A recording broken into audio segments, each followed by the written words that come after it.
This is your WGBW Daily News Roundup for the Talk of Green Bay, 97.9 FM and 1590 AM.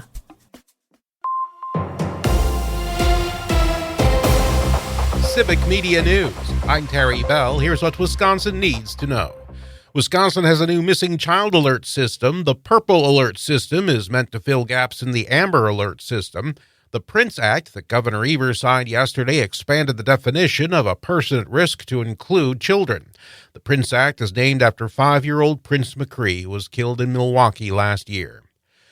More than 1,000 road projects in Wisconsin are getting $174 million from the Department of Transportation. Local governments told the state which roads need the most work. Also this week, Wisconsin got $200 million from the federal government to fix or replace more than 150 roads and bridges.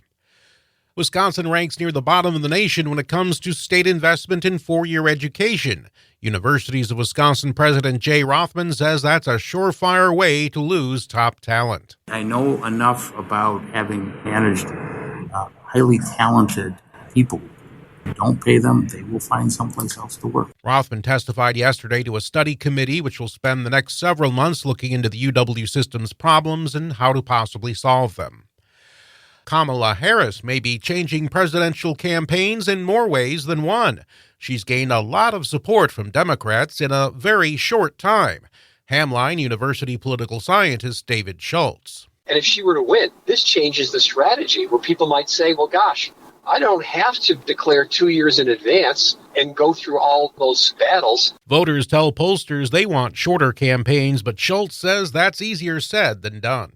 Wisconsin voters may have as many as 6 choices for president in November. The Wisconsin Elections Commission says Cornel West and Robert F. Kennedy Jr., as well as Shiva Ira Dure and Claudia De La Cruz, all turned in paperwork this week. The WEC will now decide if they qualify to be on the ballot. Some reminders about Tuesday's Wisconsin primary election. It's a partisan primary, so you can only vote for candidates in one party. There'll be 5 parties to choose from. Election clerks say you should follow the prompts vertically when you find the space for your party. Clerks also say it's important to turn your ballot over to look for races or referendums on the back. I'm Terry Bell, Civic Media News. Here's what you need to know closer to home. For WGBW News, I'm Lisa Hale. The NTSB has released its preliminary report on the deadly plane crash of a Landcare ES in a farmer's field just 1.5 miles from the runway at Whitman Regional Airport in Oshkosh. 2 people were killed when that plane crashed. 37-year-old Sean Tomervik of Philadelphia, Pennsylvania, and 32-year-old James Sullivan of Brooklyn, New York, were heading to EAA from New Jersey. The preliminary report does not state the cause of the crash, which is still under investigation. The city of Neenah issues a response following an accusation of electioneering. WBAY reports Wisconsin Institute for Law and Liberty claims multiple users have reported a Yahoo.com news article in each voting booth at the Neenah City Hall early voting site. The article reportedly explains the 2 referendum questions on the ballot and describes them as partisan, pitting conservatives against the governor.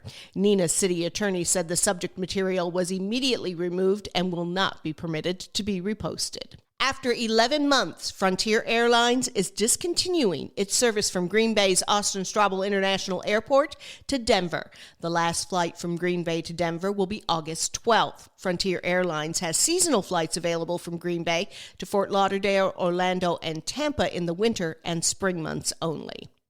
Northeast Wisconsin Democrats urged voters to reject the 2 constitutional amendments on the August 13th ballot during a town hall meeting last night. 8th Congressional District candidate Dr. Kristen Lyerly said the amendments would take federal fund distribution away from the governor's office and put it in the hands of the legislature. This Republican-led legislature is the least effective, the least responsive legislature in decades.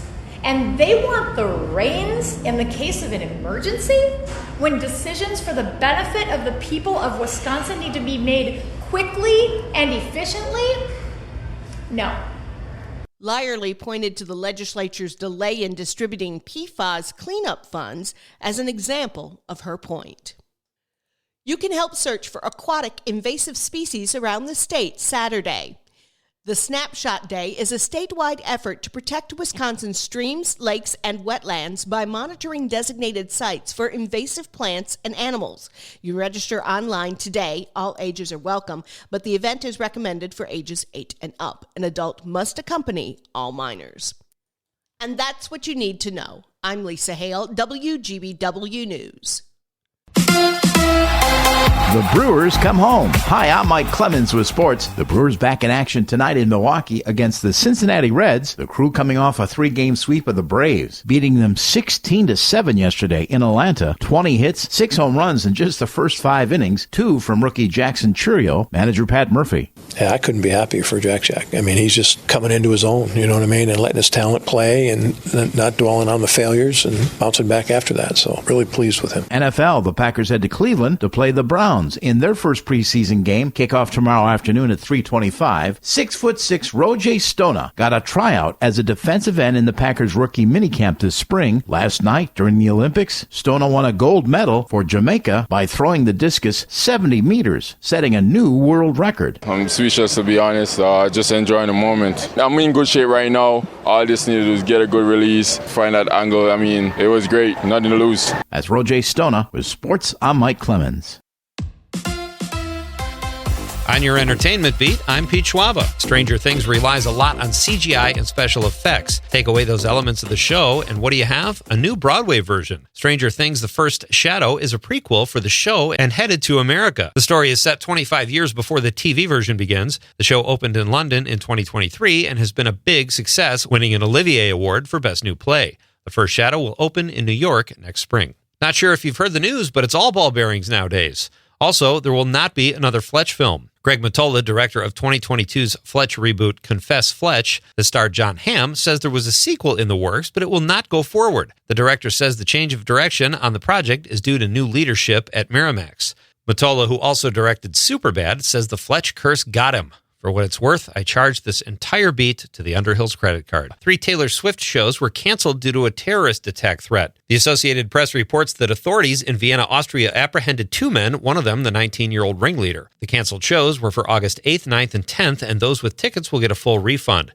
Reps for Taylor Swift have not commented yet on the incident. The Swift Eras Tour has spanned 145 shows in 5 continents. It started in 2023 and is scheduled to end in Vancouver in December. There is drama on the set of the new Bridget Jones film. The shooting schedule was disrupted by bats. Experts say their habitat was disrupted by the filming in Keswick, Cumbria. That was almost enough to distract fans from the fact that Colin Firth's character, Mark Darcy, is returning for the 4th installment of the franchise. Apparently, Firth's return has been planned for a while, but they were hoping to keep it a secret. Bridget Jones' Mad About the Boy is expected in theaters in February of 2025. Here are some weekend movie suggestions. The Blake Lively film It Ends With Us is a romantic drama receiving mostly good reviews. It Ends With Us is adapted from the novel of the same name by Colleen Hoover. Borderlands is a sci-fi adventure about an intergalactic bounty hunter with a sketchy past and a ragtag team of misfits that are charged with saving the galaxy. The film is based on one of the most popular video games of all time. The film is pulling a 3% on Rotten Tomatoes, so you might want to steer clear or hope you're in the 3%. And if you're looking for a movie about lip syncing before it was cool or even accepted, check out Girl You Know It's True, a documentary about Milli Vanilli's meteoric rise up the music charts, which culminated with 3 #1 hits, none of which they sang. The biopic takes a good look at what the lives of Milli and Vanilli were like before and after the fall, and it's pulling a 92% on Rotten Tomatoes. Let's go to the movies. For more showbiz fun, tune into Nightlight with me, Pete Schwaba, weeknights from 7 to 9 p.m. on the Civic Media Radio Network.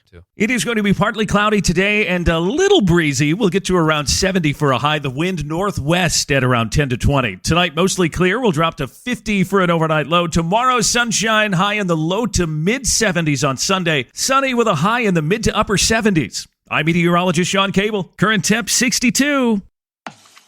That's your WGBW Daily News Roundup from Civic Media. Subscribe to this podcast on Spotify, Apple, or wherever you find your podcasts. Find more news at WGBW.FM.